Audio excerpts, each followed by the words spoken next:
Ageless Living here at Voice America World Talk Radio. This is Dr. Tong Lee, your host, here with my co-host, Wilhelm, here on Voice America World Talk Radio, and welcome back to Ageless Living.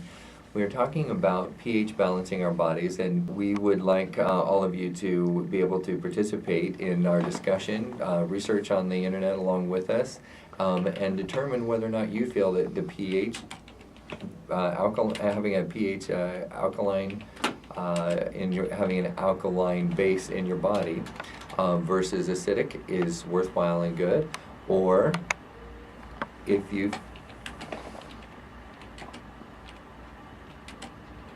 I think we're having an engineering problem. Are you guys in the back? Yes, we're hearing a lot of noise.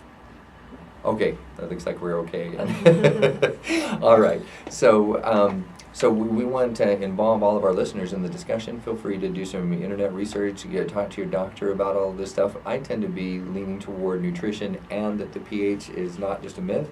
Dr. Lee thinks that maybe the pH is helpful, but maybe not the main issue.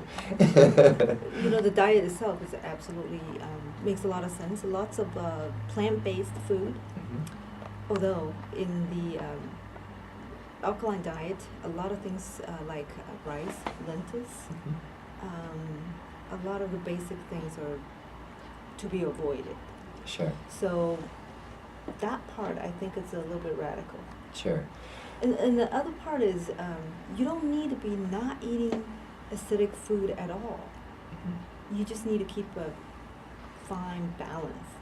Absolutely. In fact, one of the better articles that I've read on this subject is that it's not that if you could actually get into the science of alkalinity and know exactly what the pH is per gram, et cetera, it's like a math problem every time you sit down to eat, which, by the way, the more difficult you make it to eat if you're trying to lose weight, the better it is. You spend more time figuring out what you're going to eat and why you're eating it and becoming very healthy.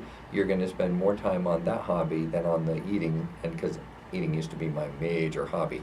So now in the meantime, and being a connoisseur of food, but you can be a connoisseur of food in a healthy way. So for example, they put a little math problem down. People who love to eat steak could still eat steak, but if you eat along with your steak, which would be like an alkalinity, it would be probably about a +5, meaning that it's a 5 on the acidic scale. And so if you have spinach, if you eat spinach with it, which would take it all the way across and average out, now you're actually eating a middle-of-the-road alkaline diet. So the spinach, which is very high base, could actually cancel out the acid of the beef. So they talk about just knowing the things that are alkaline so they can cancel out the acidic side. Sure. I was also thinking about what you mentioned about lemon and lemon and citrus. Limes. Yeah. They, even though they're sour, they're acidic before you eat it. It's a way you process it. After it's processed in your body, actually the end result is not.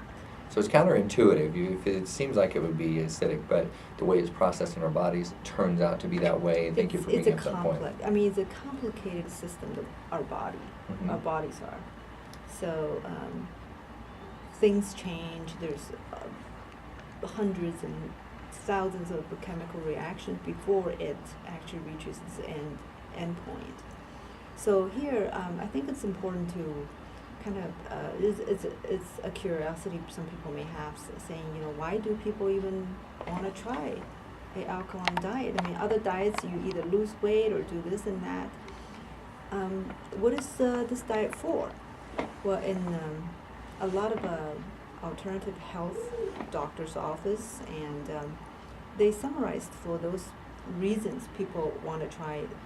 They are recommending people to try alkaline diet, which is one complaint is lack of energy. The second one is excessive mucus production.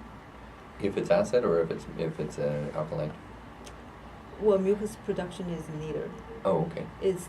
They claim that the pH will affect that. That it will reduce the... Correct. Alkaline diet would help with it.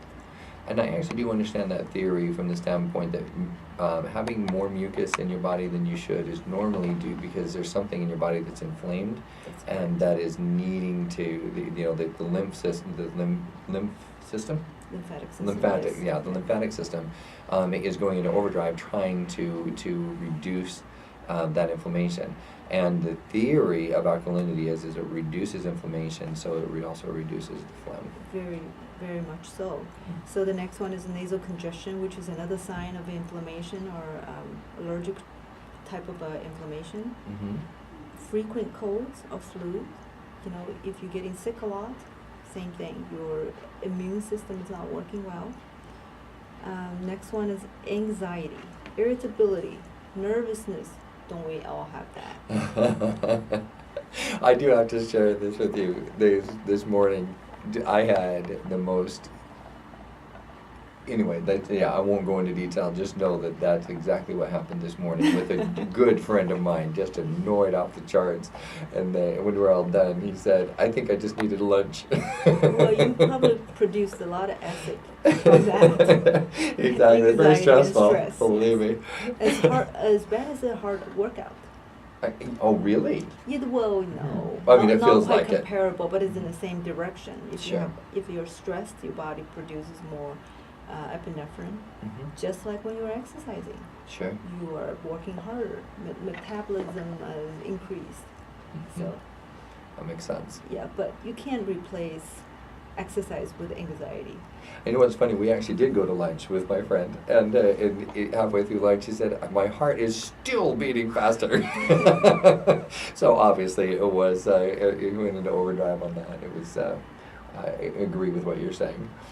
So that's another type of stress, or inflammation is a stress too. It's actually a very specific type of stress.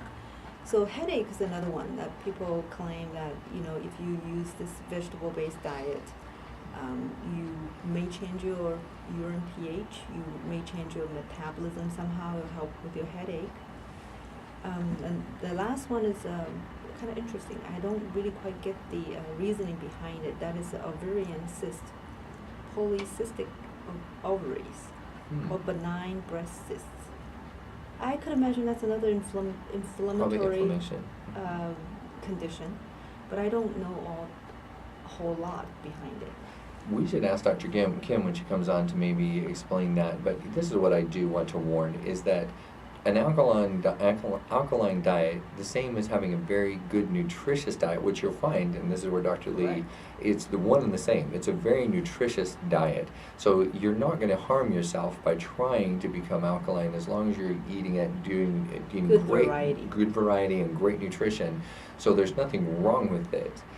Problem is, if you think it's a miracle cure to everything, we're not talking miracle cure. We are talking, however, great prevention, if not one of the best prevention nutrition eating habits that you can develop. That's right. That's right. So, so that's what people, are recommended for, the conditions they're recommended for.